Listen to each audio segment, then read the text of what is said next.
They say life can change in a single night.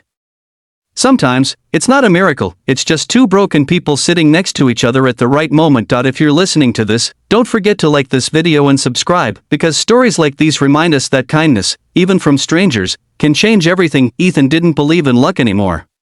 Not since his wife passed 3 years ago, leaving him with their 5-year-old daughter, Lily. Every night after putting her to bed, he worked late shifts at a small auto garage, and on weekends he drove rideshare just to keep the tiny apartment they lived in.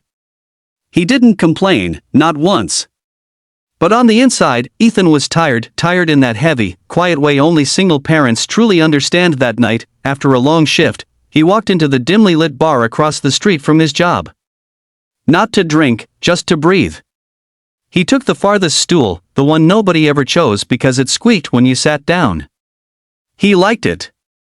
It meant no one would bother him, but someone did. She sat 2 stools away at first. A woman in a fitted business suit, her hair pinned high, her expression cold and unreadable.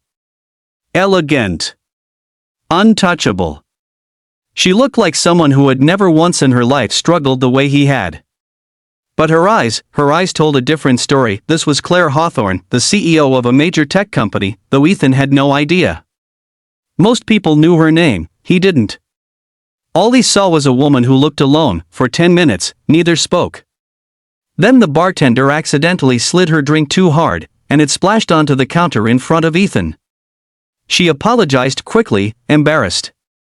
Ethan gave a small smile, wiped the splash with a napkin, and said, "Hey, accidents happen.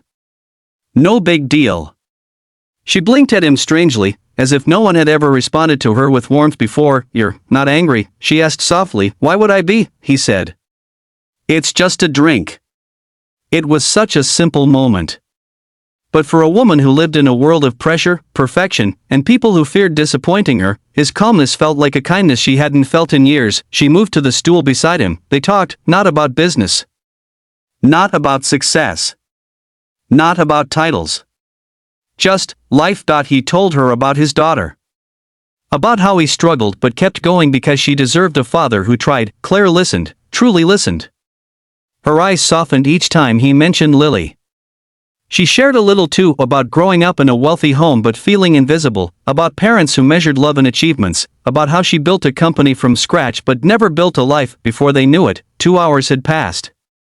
Ethan looked at the time and jolted. "Lily." He had to get home. "I should go," he said gently. Claire opened her mouth, as if wanting to ask him to stay, but she stopped herself. She nodded with a small smile. "Maybe I'll see you around," she said, but it came out sounding more like hope than casual conversation. Ethan only gave a polite wave and walked out. He didn't think about her again, but she thought about him all night and the whole next day. Nobody had spoken to Claire like that in years, with honesty, without fear, without wanting something. He didn't know her titles or her wealth.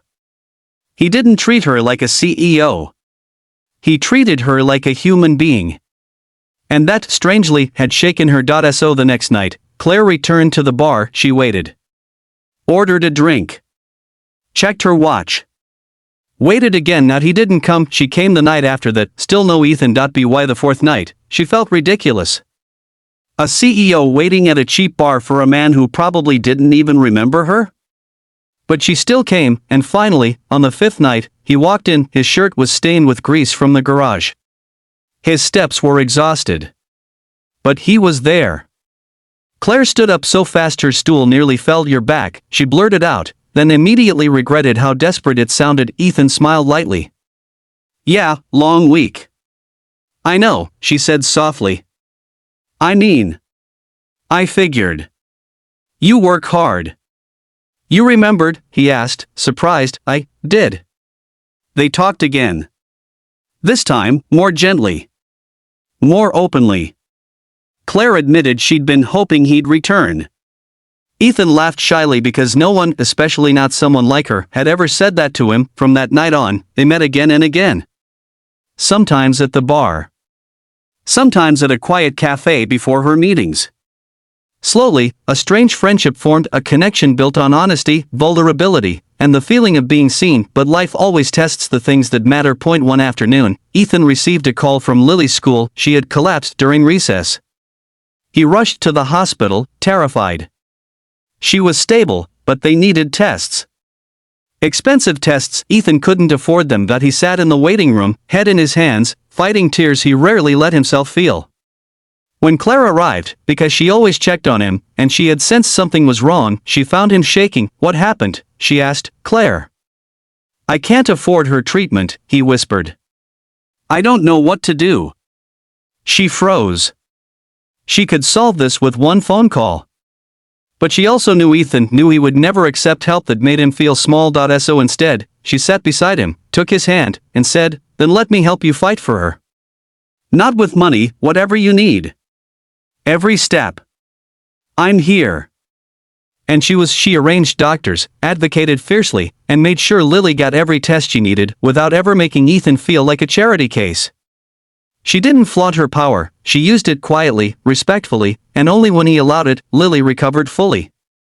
Ethan cried when the doctor said the words, "She's going to be just fine." And when he stepped out of the room, he saw Claire in the hallway, hands clasped tightly, praying even though she wasn't religious. He walked to her slowly. "Why are you doing all this?" he asked, voice cracking. She lifted her eyes to his. "Because you showed me kindness the night I needed it most," she whispered. "And because Lily deserves a father who isn't alone in this world." Ethan's throat tightened. "And what about me?" he asked quietly. "Do I deserve someone too?"